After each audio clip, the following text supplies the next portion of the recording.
one of the stories I wanted to talk about tonight was about a preacher who tweeted something.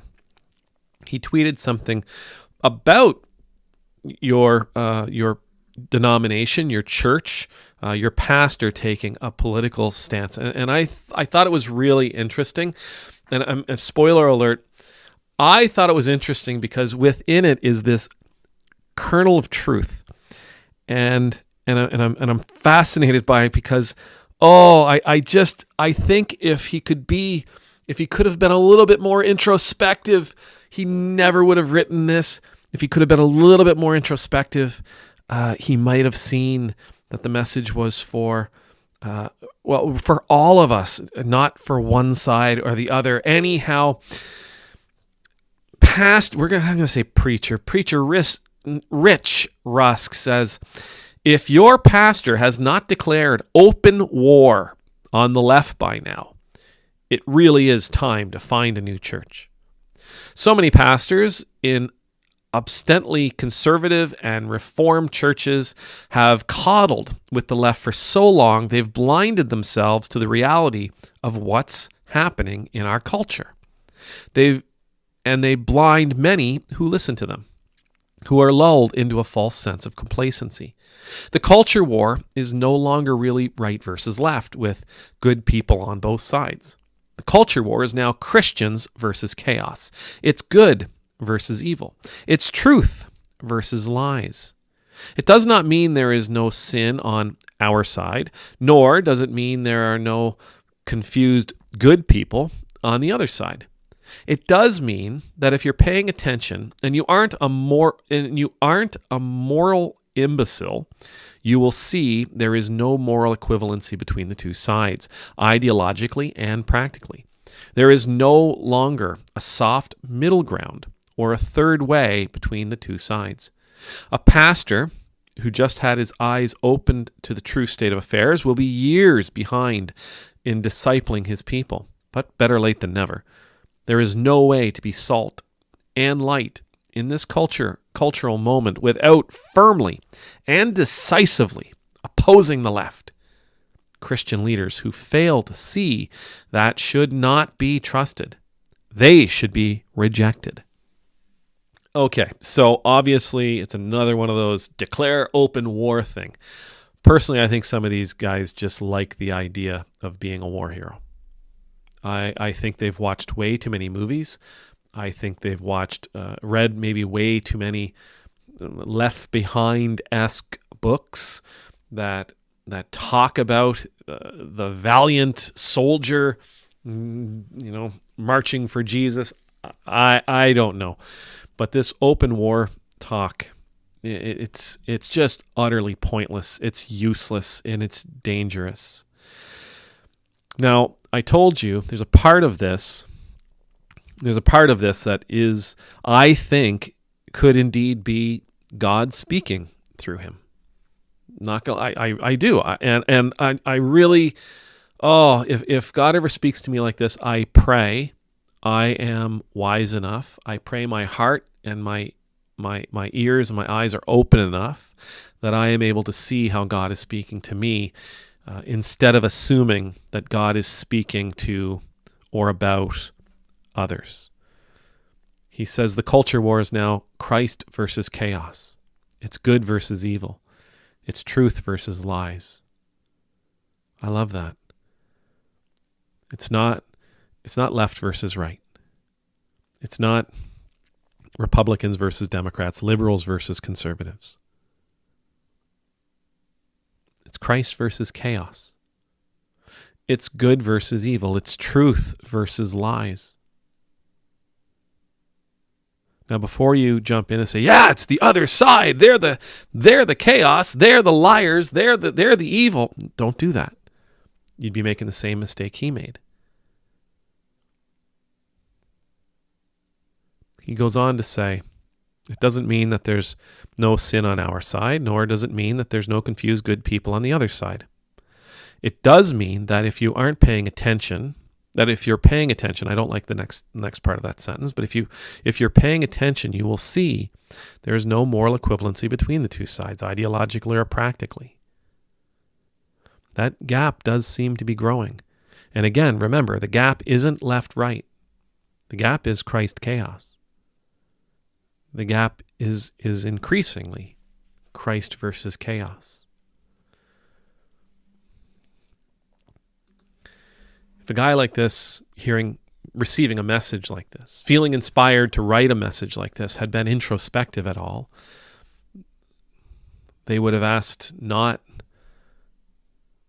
about the other side. They wouldn't have been condemning the other side. They would have been asking very, very introspective questions. They would have been asking, wait a second, what I'm inspired to write, what does it say about me? What's it saying? What's it saying to my family? What's it saying to my community? What's it saying to my political party? How does this message speak to us? And I don't mean how does it speak to us about the other side. I mean, how does it speak to us about us? How are we choosing chaos over Christ? How are we choosing lies over truth? How are we choosing evil over good? In what way are we doing this? It is, I know somebody's, it's not about both sides. It is. It's about everyone. Because these questions are the questions that every person of faith must acknowledge exist. Always exists. There is the cry to chaos in our lives. Chaos gives us what we want, right? Chaos gives us what we want, man. Chaos, as opposed to Christ, chaos meets our physical needs. Chaos in the sense of I'm willing to take from others. Chaos in the sense that I'm willing to ignore Jesus' teachings, and I'm willing just to go ahead and follow the ever-changing, swirling, current ways of the world, ways of society, understandings and moralities, ethics of the society that I live in. We might ask in a moment like that, how am I choosing Christ over chaos? Where is it that I see chaos in the life that I've chosen to follow? Where is it that I see my acceptance of lies in the life that I've chosen to follow? Where is it that I see my, maybe turning away from evil in the life that I've chosen to live? And then it gets really difficult, right? Then you have to ask, why? Why am I choosing to ignore evil? Why am I choosing to enable evil? Why am I refusing to stand up against evil? Why am I choosing to close my eyes to the lies? Why am I choosing to ignore the lies? Why am I choosing to embrace the lies? What's in it for me? What's in it for me? What's in it for me to follow chaos? What's in it for me to ignore Jesus' call, Jesus' path? What's in it for me? What do I get out of it if I declare Jesus with my lips, but ensure that my hands never do his work, that my heart never softens to those whom he loved? What's in it for me? How am I enriched? How am I rewarded? Christ versus chaos, good versus evil, truth versus lies. Man, I'm the rest of it's kind of, but that's a great line. That's a great line. And I pray, I earnestly pray that preacher explores that sentence, explores those words and what they mean to him. Again, not what they mean to him about the lives of others, but what they mean to him about his life, what they mean to his church and how they're living. Because I'm going to ask those questions about my life, and I'm going to ask those questions about my church, and I'm going to ask those questions about my hopes and dreams and everything else. Am I choosing Christ over chaos, or am I sidling up with chaos and the rewards of it? Am I choosing the truth, even when the truth does not scratch my itchy ears, but rather, or am I choosing the lies that give me so much comfort, choosing the lies that make me feel so safe, choosing the lies that make me feel affirmed and validated, choosing the lies that help me to see that my enemies are being crushed under the foot? Choose Christ.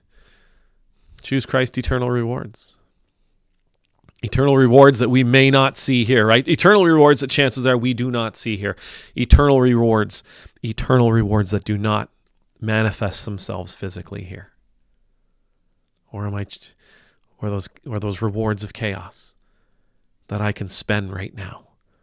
Those rewards of chaos that I can touch and I can see. Those rewards of chaos that I'm able to enjoy in this moment right now.